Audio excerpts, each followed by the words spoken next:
All right, so good afternoon, evening. It's kind of hot and the sun's still out, but it is kind of evening time, 7:30. Thanks to those of you who are joining live, and thanks to those of you who are watching the recording. I appreciate it. My name is Dr. Josh Franco, Assistant Professor of Political Science at Cuyamaca College. I appreciate you taking the time to watch or to engage in our workshop on global conflict and cooperation. Let's go ahead and get started. So this workshop is a series that's focused on defining, exploring, and discussing global conflict and cooperation from the point of view of different international institutions, country governments, and international non-governmental organizations. Our summer schedule is the following. So week one, we discussed Summit of the Americas. Last week was Ukraine, and then this week is oceans. And then in future weeks, I haven't decided yet. So if you have ideas or thoughts that you want to share with me, feel free to send me a message on Canvas or an email. Happy to entertain them and bring them into a future week so we can talk about them. So with that, let me go ahead and jump us to week three, the oceans. So when I was setting up this week, I was like, let's talk about things that might not be like immediately like global conflict and cooperation in your mind. Most of the times when people hear oceans, they either think of Free Willy, which is the orca movie from a long time ago, or they think of the beach here in San Diego for those of you who live here, or they might think that, oh, there's a lot of water there, it's salt and I can't drink it most of the time. When we think about oceans in the context of global conflict and cooperation, though, there's a lot going on around the world with respect to our oceans. So what we'll do is we'll learn about them and unpack them a bit more. So our objectives with this workshop are the following. First is to identify the world's oceans. Secondly is to explain why oceans are a source of conflict. Secondly is to explain why oceans are sources of cooperation. And then lastly, describe the implications of local and global actions on the oceans. So with the oceans themselves, they are in these following groups. So in the far north, we have the Arctic Ocean, and in the far south, we have the Southern Ocean. Here, the largest ocean in the world is the Pacific. That's the one we're most familiar with for those of us living in California and in this part of the state, the Pacific. And then on the east coast of the United States and the east coast of South America and on the west coast of Europe and on Africa is the Atlantic Ocean. And then in this part of the world is the Indian Ocean. So we're dealing here with 1, 2, 3, 4, 5 different oceans, obviously all connected as a global ocean, but we break them into these geographic regions given the land masses that are bordering them or surrounding them. So those are the oceans of the world. Smaller bodies of water are called seas or gulfs, but we'll focus on the oceans for our workshop. So according to the United Nations, the oceans cover about 70% of the Earth's surface. It's the planet's largest biosphere and is home to up to 80% of all life in the world. It generates 50% of the oxygen we need, absorbs 25% of all the carbon dioxide emissions, and captures 90% of the additional heat generated from those emissions. It is not just the lungs of the planet, but it's also the largest carbon sink, a vital buffer against the impacts of climate change. So that right there and there should kind of illuminate the importance of the oceans at a macro global scale. It isn't just like a body of water that we go to and like dip our toes in or go bodyboarding or surfing in or hang out next to on a hot summer's day, right? It's a part of a massive global ecosystem, and it plays a significant and massive part in the balancing of our global climate. Now, I'd like to point out that oceans are at an intersection of at least 3 major concepts that I'll state and define. We have sovereignty, common pool resource, and international institutions. Let me go ahead and get my pencil here and see if I can do the slideshow from this slide so I can draw on this. And if my pen works, yes. So sovereignty first. Sovereignty is basically any country can decide what goes on in its borders, and no other country should be able to interfere in that. So this doesn't really happen, but within a country's borders, they decide. So national sovereignty is the sovereign right of a state to govern within its geographical boundaries. Next, we have common pool resource. This might be a newer term to you, but common pool resource is basically saying there's some resource like air or water or fish that people share, and everyone has access to it. And what happens is that if people don't decide to work together to govern that resource, that they might spend too much of it. So for example, we have air, we like breathing it. But what might happen is you might have polluting sources, whether fixed or mobile. So like a coal power plant or internal combustion engine vehicle that takes and fills the air with polluted or pollution. So they are taxing that common pool resource. They're reducing the clean air because they're filling it up with polluted air. Or water. If we have a river that is running from the mountains to the ocean, people will put, quote unquote, their straw into the river. And eventually the water at the end, well, there's not that much left because people took out all the fresh water higher up the stream. So they took away a common pool resource that should have been shared. Lastly, an example of fish.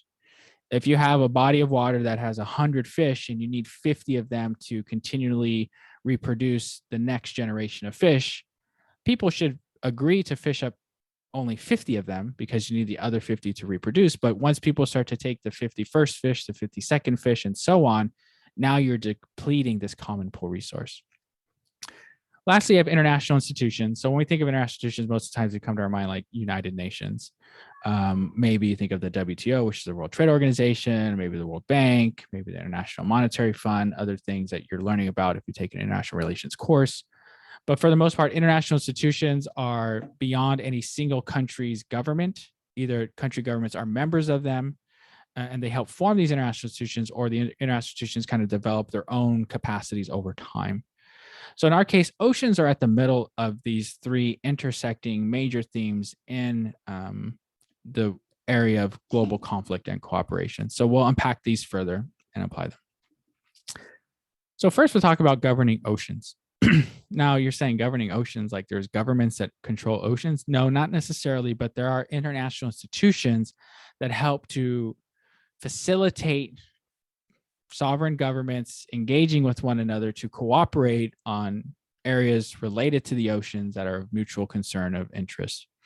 So the first organization I'd like to point out to you is the International Maritime Organization, or the IMO. And this is a United Nations specialized agency with the responsibility for the safety, and I'll circle that, and the security of shipping and the prevention of marine and atmospheric pollution by ships. IMO work supports the UN Sustainable Development Goals. Next, you have this other international institution, which is less of an organization, like an actual entity, and more of a norm, in this case, a legal norm, an international legal norm. It's called the United Nations Convention on the Law of the Sea. So this convention was adopted in 1982, so 40 years ago now. And it lays down a comprehensive regime of law and order in the world's oceans and seas, establishing rules and governing all uses of the ocean and their resources. And I want to highlight here all uses. This isn't just about, let's talk about the fish, let's talk about pollution, let's talk about other things. Let's talk about every aspect that the oceans are a part of. And this law of the sea should govern that in some way, shape, or form. And the law of the sea embodies in one instrument traditional rules for the uses of the ocean, and at the same time introduces new legal concepts and regimes and addresses new concerns. The convention also provides the framework for further development of specific areas of the law of the sea. So I'm gonna go ahead and open up the IMO's website so you can take a look at it and just show you how to navigate it pretty quickly. So like any other international institution, or in this case, international organization, they have an internet presence so that people can learn more about their work. And here they'll give you some background about the IMO, history, careers, opportunities, their media center, anything that they're communicating. They have a magazine. They talk about the work that they do in various areas. So let's see here, they have cover areas like maritime safety, security, and piracy, which we'll talk about in a moment, marine environment, legal affairs, and a whole range of other things. They do publish reports, white papers, other documents so that they're disseminating their information more broadly. And then they have like a knowledge center, which has a whole range of information for people of the public and for interested parties and for states and others. And when I say states, I'm talking about countries to engage in. So that's an international organization. And then an international institution, in this case, international law, is the UN Convention Law of the Sea, where this website talks about that, and it even gives you links to the law of the sea itself. So these are two major entities, both one an organization, one is a law or set of laws that help to govern how oceans are used by countries. Now, one thing I like to focus on is the conflict. And here we'll talk about conflict, but in a security sense. So the IMO has a section that talks about maritime security, and I'll read the following. So the IMO has within its mandate to make trade and travel by sea as safe and secure as possible. To manage and mitigate any threats with the potential to compromise maritime security, the organization develops suitable regulations and guidance through the Maritime Safety Committee and with input from the organization's Facilitation Committee and Legal Committee. Now, a few years ago, actually probably more than that, there was a very popular movie that was released called Captain Phillips, and it starred Tom Hanks, who's obviously a very notable American actor. And I'm going to go ahead and play part of this trailer to share kind of like how this idea of maritime security kind of connects to a real world situation.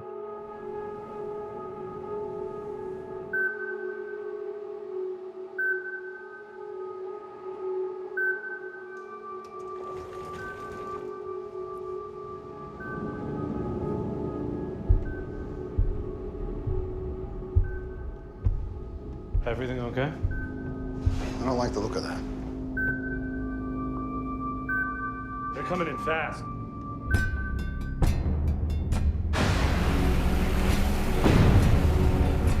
This is Maersk, Alabama. We are an unarmed freighter. We have 2 skiffs approaching with armed intruders. Potential piracy situation. Copy, Alabama. You should alert your crew and get your fire hoses ready. Yeah, is that it? Chances are it's just fishermen. They're not here to fish.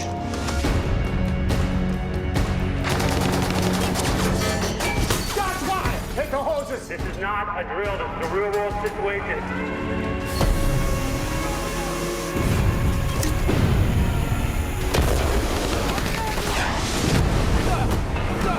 Can't let him attach that ladder! 130 degrees! 130 degrees!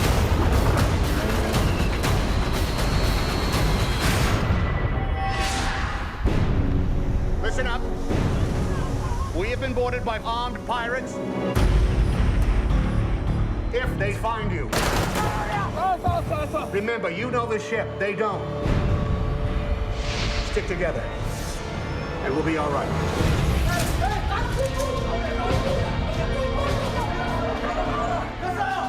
1 minute, I will kill all your friends. If you're gonna shoot somebody, shoot me! Relax. Everything gonna be okay. Look at me. Sure. Look at me. Sure. I'm the captain now.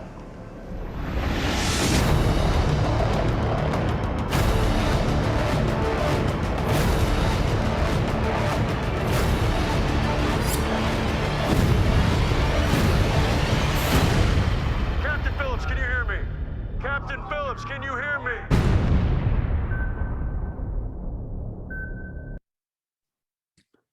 So that's pretty exciting trailer, right? And you're like, what? Yes, this is an example of global conflict and cooperation. This is one of the issues, piracy, that the International Maritime Organization is worried about, and they will work to try to alleviate, to prevent, and otherwise dissuade piracy on the high seas.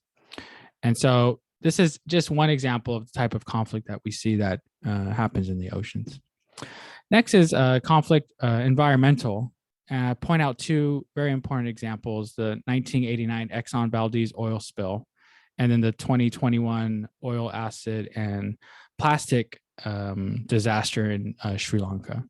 So you might be asking, well, what are these about? When you think about the oceans, one thing that kind of comes to mind are oil spills. When you think about environmental impacts and climate change, but we have to think in the context of not just the spill itself as a conflict between humans and the environment. It's a conflict in how rules and regulations that govern the shipping of these chemicals across oceans is overseen to help prevent these types of accidents. But when these accidents do happen, it raises a lot of questions and it raises a lot of conflict, because the impact isn't just like, oh, my ship sunk, but the pollution that causes, and the pollution it causes, to countries that had no connection with the ship whatsoever.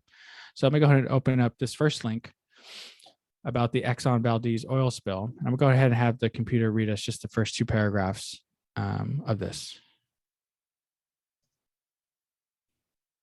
Exxon Valdez oil spill. From Wikipedia, the free encyclopedia. Exxon Valdez oil spill. 3 days after Exxon Valdez ran aground. Wikimedia, I wanted to read this part.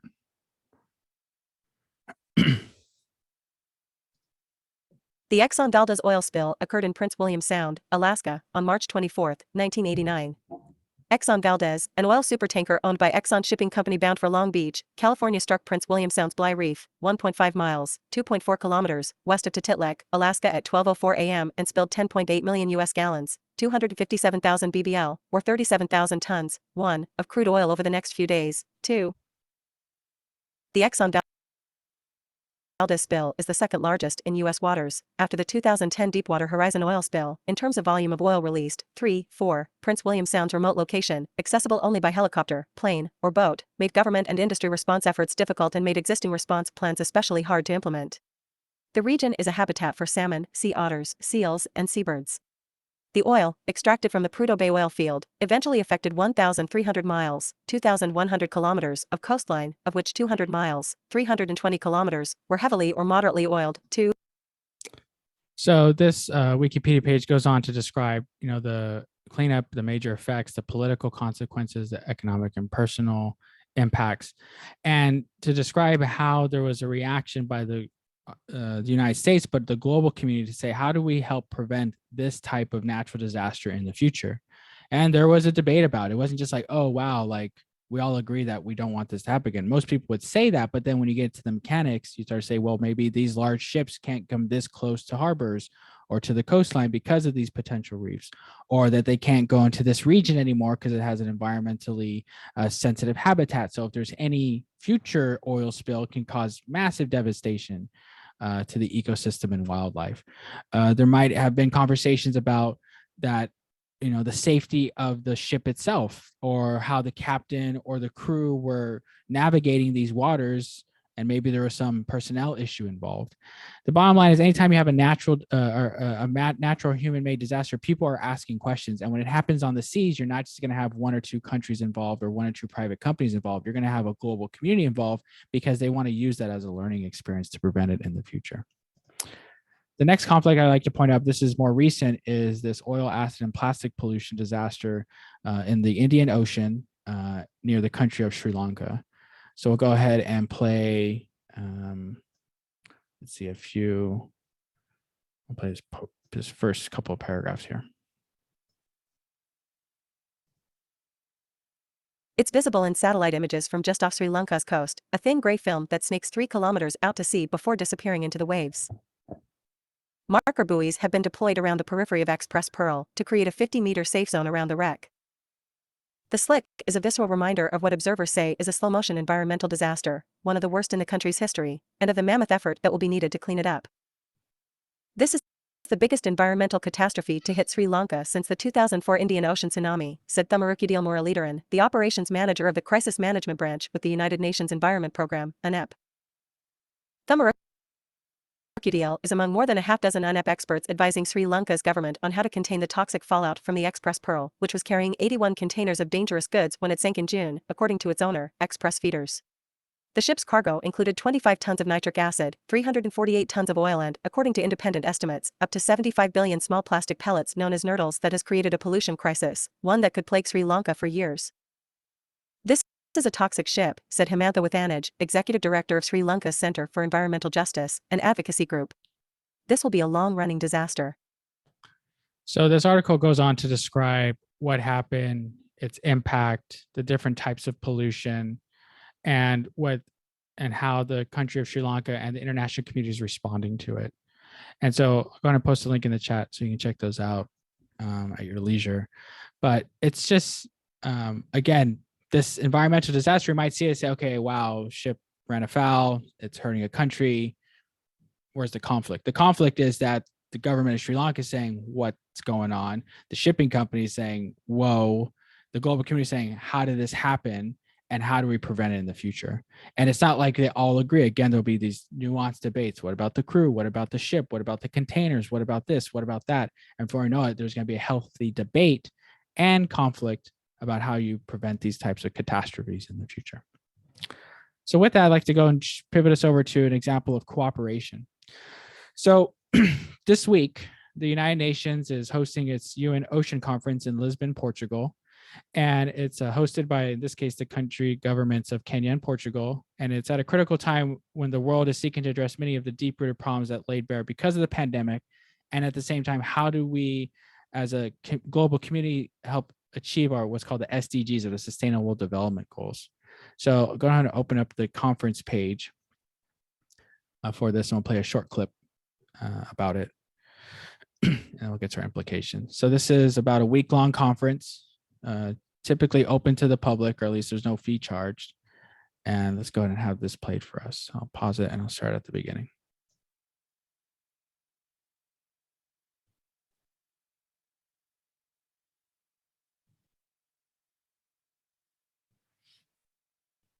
The sound's not working, but that's okay.